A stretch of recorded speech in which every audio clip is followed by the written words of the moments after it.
తెల్లారి లేకి మాలచ్చి మా తలుపు కొడుతుంది. నువ్వే మా తలుపు కొడుతున్నావు, నువ్వే మా తలుపు కొడుతున్నావు, నువ్వే మాకు ఎత్తున్నావు మా ఇంటికి వచ్చి. ఇంకా చాలు ఈ జలము మాకు.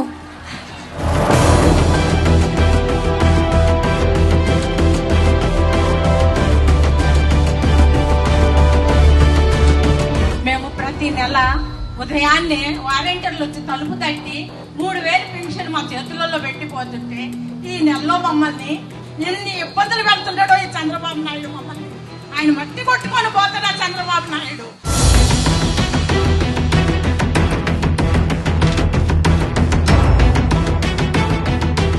ఈ చంద్రబాబు ఇట్లా చేయడం ఎందుకన్నా పింఛన్లో 6 రోజులు ఇచ్చారు ముసలాళ్ళకి పింఛన్లు.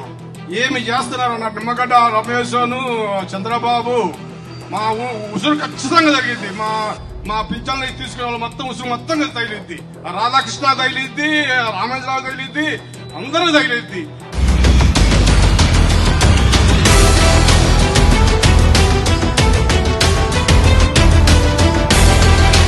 నాకు 2 కొడుకులు, 7 మనవళ్ళు, 1 మనవరాలు.